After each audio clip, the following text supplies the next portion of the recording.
Hello दोस्तों, स्वागत है आपका अपने YouTube channel exam vision classes में। दोस्तों, संविधान निर्माण का आज ये पार्ट 2 है। पार्ट 1 पहले करा दिया गया है।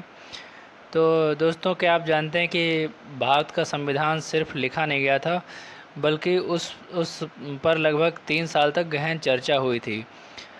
संविधान सभा की कितनी बैठकें हुई हैं, कितने अधिवेशन हुए, सबसे महत्वपूर्ण समितियां कौन कौन सी थी, और आखिर में 1946 में बनी अंतरिम सरकार में कौन कौन शामिल थे।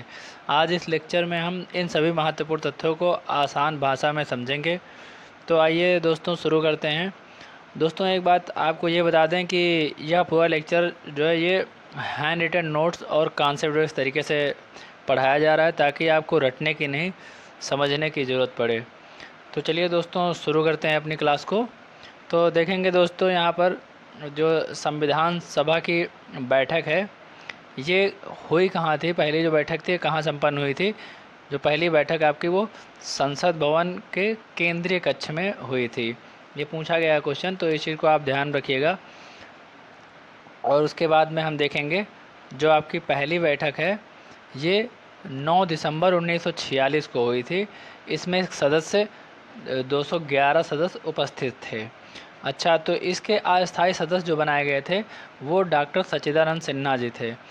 ठीक है दोस्तों, आगे हम देखेंगे ये जो सच्चिदानंद सिन्हा थे ये अस्थायी सदस्य थे। इस बात को आप ध्यान में रखिएगा।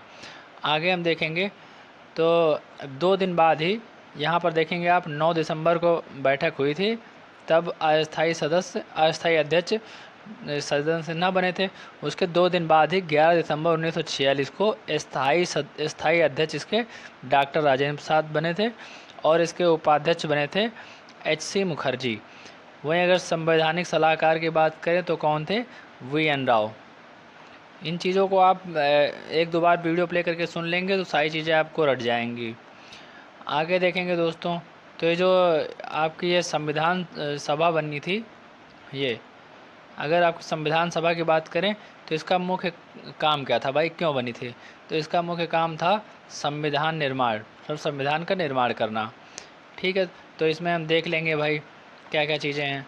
जैसे अगर बात किया जाए तो कुल अधिवेशन तो 11 अधिवेशन हुए थे। कितने दिन, 165 दिन में 11 अधिवेशन हुए थे। जो आपका पहला सत्र है वो 9 से 23 दिसंबर 1946 तक चला था। वहीं अगर लास्ट वाला 11th की बात करें तो ये 14 से 26 नवंबर 1949 तक चला था। आगे देखेंगे इसमें प्रेस व जनता को भाग लेने की आज़ादी थी। अच्छा, प्रेस व जनता को भाग लेने की आज़ादी इसलिए थी कि भाई जिससे कि जनता के बारे में समझा जा सके, तो उसी अकॉर्डिंग संविधान का निर्माण किया जा सके। आगे जो कुल समय लगा था, इम्पॉर्टेंट है, कई बार क्वेश्चन बना है। जो कुल समय लगा था संविधान बनाने में वो 2 वर्ष 11 माह और 18 दिन लगे थे। इसमें खर्च कितना आया था, संविधान निर्माण में खर्च आया था लगभग 64 लाख रुपए का। लगभग ये माना जाता है 64 लाख रुपए लगभग खर्च आया था। अच्छा, इसमें जो है इम्पोर्टेंट जो महिला सदस्य जिनका इम्पोर्टेंट रोल था वो लगभग 15 महिलाएं थी जिनका बहुत महत्वपूर्ण रोल था संविधान निर्माण में। वहीं अगर बात करें सुचेता कृपलानी, ये फर्स्ट फीमेल सीएम थी। कहाँ की, यूपी की मुख्यमंत्री थी, यूपी की पहली फीमेल सीएम। सरोजिनी नायडू, ये भी संविधान निर्माण से संबंधित थी, तो ये फर्स्ट राज्यपाल थी, कहाँ की, यूपी की। अमृत कौर, ये इम्पोर्टेंट नेम है जो फर्स्ट अगर वो कुछ बनी है तो ये अमृत कौर की बात करें तो ये प्रथम केंद्रीय स्वास्थ्य मंत्री बनी थी। आगे देखेंगे दोस्तों, तो अब हम बात कर लेंगे जो प्रमुख समितियां हैं उनकी बात कर लेंगे। तो यहाँ पर देखिए जो प्रमुख बड़ी समितियां थी वो 8 थी, और जो लघु थी वो 13 थी। तो बड़ी समितियों को हम देख लेते हैं क्योंकि इन्हीं से क्वेश्चन अक्सर बनते हैं। ये सारी इम्पोर्टेंट हैं, इनसे हमेशा क्वेश्चन बने हैं। इनको सभी को आप नोट डाउन कर लीजिएगा जिससे कि पढ़ने में आसानी रहे, याद भी हो जाए चीज़ें। अगर हम बात करते हैं प्रारूप समिति की, तो प्रारूप समिति के अध्यक्ष कौन थे, BR अम्बेडकर जी। वहीं संचालन समिति की बात करें तो राजेंद्र प्रसाद। संघ शक्ति समिति के अध्यक्ष कौन थे, तो जवाहरलाल नेहरू। प्रांतीय समिति के अध्यक्ष सरदार वल्लभ भाई पटेल जी थे। झंडा समिति डॉक्टर राजेंद्र प्रसाद। वहीं अल्पसंख्यक जो समिति थी अल्पसंख्यक समिति, इसके जो अध्यक्ष थे वो कौन थे? H.C. मुखर्जी। देखो इम्पोर्टेंट है, इम्पोर्टेंट इसलिए क्योंकि जब अल्पसंख्यक नाम आता है कहीं पर, जैसे वन लाइनर में पूछ लिया गया भाई अल्पसंख्यक समिति के अध्यक्ष कौन थे, 4 ऑप्शन दे दिए गए, तो आप लोग मैक्सिमम चांस है कि आप लोग B.R. अम्बेडकर को टिक करके चले आएंगे, लेकिन नहीं, अल्पसंख्यक समिति के अगर पूछा जाए तो H.C. मुखर्जी थे अध्यक्ष। वहीं अगर सदन समिति की बात की जाए तो पट्टाभी सीतारमैया थे। प्रक्रिया नियम समिति जो होती है उसके अध्यक्ष कौन थे? डॉक्टर राजेंद्र प्रसाद जी थे।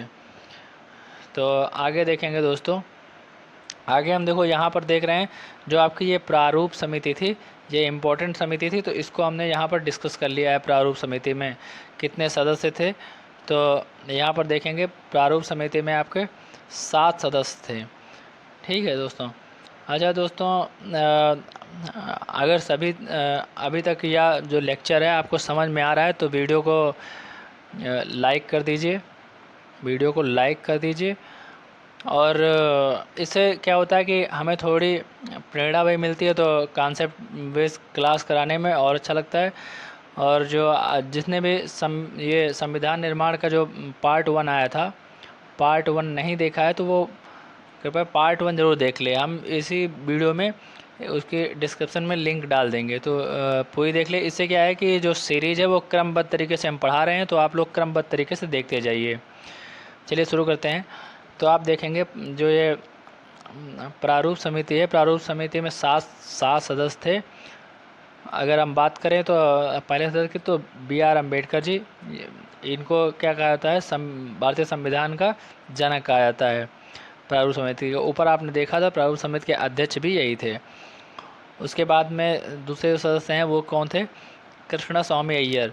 और कौन? तीसरे सदस्य A. गोपाल स्वामी अंकर। ये 7 सदस्य को इसलिए यहाँ पर डिस्कस कर रहे हैं क्योंकि वन लाइनर कभी कभी पूछ लेता है कि ऐसे मान लो कह दिया प्रारूप समिति में इनमें से कौन नहीं था, तो भाई 3 ऑप्शन डाल देगा जो थे 3, और 1 ऑप्शन ऐसा डाल देगा जो नहीं थे, उसी में कन्फ्यूजन। तो इसलिए इन लोग को जानना बहुत ज़रूरी है। चौथे सदस्य कौन थे? तो सादुल्ला खान थे। 5वें बात करें तो कौन थे? B.L. मित्र। अब देखिए B.L. मित्र जब लेटर हो गए, मतलब ये इनकी डेथ हो गई, तो इनकी जगह पर कौन बना? N. माधव राव। वहीं ये 6वें नंबर सदस्य D.P. केतान, इनकी भी मृत्यु हो गई थी, तो इनकी जगह पर कौन आया था? T.T. कृष्णामाचारी, जो एक कांग्रेस पार्टी से थे। उसके बाद में हम देखेंगे ये 7 नंबर पे K. मुंशी, ये भी कांग्रेस से थे। अच्छा, यहाँ पर देखो हमने लिख दिया है कि जो इसमें से 2 लोग, 7 में से 2 लोग ऐसे थे जो कांग्रेस से थे। कहाँ से थे? कांग्रेस से थे। क्वेश्चन पहले बना भी है कि जो आपकी प्रारूप समिति है उनमें से कांग्रेस से कितने लोग थे? तो 2 लोग थे। कौन कौन? T.T. कृष्णामाचारी और K.M. मुंशी थे। ठीक है दोस्तों, आगे देखेंगे हम। तो संविधान सभा के अन्य कार्य, अन्य जो इम्पोर्टेंट कार्य हैं, ये जो क्लास है ये बहुत इम्पोर्टेंट है। इसमें जितनी भी चीज़ दी गई हैं वो हमेशा पेपर में आती हैं। तो देखेंगे संविधान सभा के अन्य कार्य कौन कौन से। जैसे राष्ट्रध्वज को अंगीकृत कब किया गया? तो राष्ट्रध्वज को अंगीकृत कब किया गया? पेन एक बार चेंज कर लेते हैं थोड़ा सा। राष्ट्रध्वज को अंगीकृत किया गया 22 जुलाई 1947 को। डिजाइन किसने किया था? तो पिंगली वेंकैया ने। ये क्वेश्चन बने हैं सब पहले, तो ये इम्पोर्टेंट हैं, सारी चीज़ें इसमें इम्पोर्टेंट हैं। वहीं अगर राष्ट्रगीत और राष्ट्रगान की बात की जाए तो ये 24 जनवरी 1950 को दोनों अपनाए गए थे। ठीक है।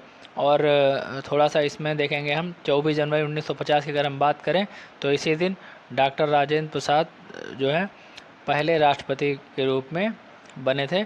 वहीं अगर 24 जनवरी 1950 में और देखें तो 284 सदस्यों ने संविधान पर हस्ताक्षर किया था। ऊपर देखेंगे आगे देखेंगे कि जो राष्ट्रमंडल सदस्यता सत्यापन है वो कब हुई? मई 1949 में। अंतिम जो ड्राफ्ट था, अंतिम ड्राफ्ट कब बनकर तैयार हुआ? तो ये 4 नवंबर 1948 को B.R. अम्बेडकर द्वारा दिया गया। वहीं संविधान जो अंगीकृत किया गया वो आपको पता है, इतना तो सभी को पता है, 26 जनवरी 1949 को क्या किया गया था? अंगीकृत किया गया था। इसी दिन, पिछली क्लास में मैंने बताया था, तो इसी दिन क्या होता है? संविधान दिवस मनाया गया। ये डेट आप याद रखिएगा, 26 नवंबर 1949, इस दिन संविधान अंगीकृत किया गया था। वहीं अगर लागू करने की बात करें तो लागू होता है आपका 26 जनवरी 1950, इसीलिए हम लोग 26 जनवरी सेलिब्रेट करते हैं। तो अच्छा, इस दिन एक ये थोड़ा सा याद करिएगा आप लोग कि जो लाहौर अधिवेशन है, इसमें पूर्ण स्वराज दिवस इस दिन मनाया गया था। 26 जनवरी 1930 में मनाया गया था, इसीलिए ये जो है लागू किया गया, जो आपका संविधान लागू किया गया 26 जनवरी 1950 में, 26 जनवरी के दिन लागू किया गया। क्यों? क्योंकि 26 जनवरी 1930 में पूर्ण स्वराज दिवस मनाया गया था लाहौर अधिवेशन में।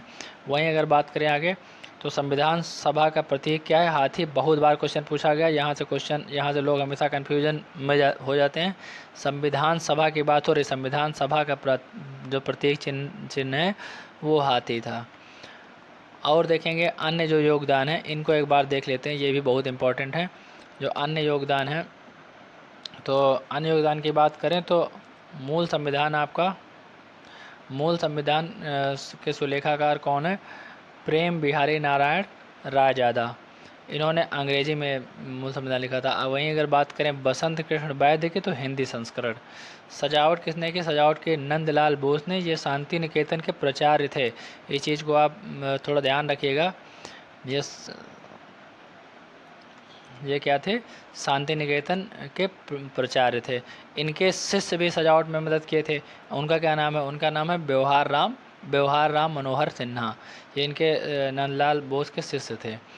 आगे देखेंगे जो प्रथम अंतरिम मंत्रिमंडल है, बहुत इम्पोर्टेंट है। तो ये जो प्रथम अंतरिम मंत्रिमंडल ये कब बना था? 1946 वाला जो बना था, उसी के बारे में यहाँ बात चल रही है। तो इसमें देखेंगे जो कार्यकारी परिषद के उपाध्यक्ष और विदेशी मामले किसके पास थे? तो जवाहरलाल नेहरू के पास में थे। वहीं गृह सूचना और प्रसारण किसके पास में था? वल्लभ भाई पटेल के पास में था। वहीं देखेंगे रक्षा विभाग, तो रक्षा विभाग बलदेव सिंह, श्रम विभाग जगजीवन राम, वित्त विभाग लियाकत अली, स्वास्थ्य विभाग गजनफर अली और रेलवे आसफ अली।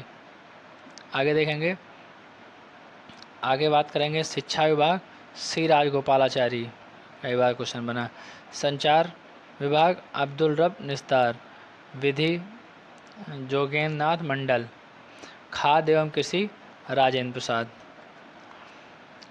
और बात करें व्यापार विभाग, जो था व्यापार विभाग टीटी चुंदरीगर, उद्योग एवं आपूर्ति जान मथाई। तो ये था आपका आज जो संविधान निर्माण की जो क्लास थी दोस्तों, यहीं पर पूरी कंप्लीट होती है। तो दोस्तों, आज हमने संविधान सभा की बैठकों, अधिवेशन और प्रमुख समितियों, संविधान सभा के अन्य कार्यों तथा 1946 में जो आपका प्रथम अंतरिम मंत्रिमंडल का जो विस्तार हुआ है, इसको हमने सब कुछ समझ लिया है। तो अगले लेक्चर में संविधान निर्माण से जुड़े अंतिम और ये जो परीक्षा दृष्टि से अत्यंत महत्वपूर्ण विषय को हम लोग अब पढ़ेंगे। तो इसलिए इंडियन पूरी पॉलिटी की क्रम से देखते रहें आप लोग।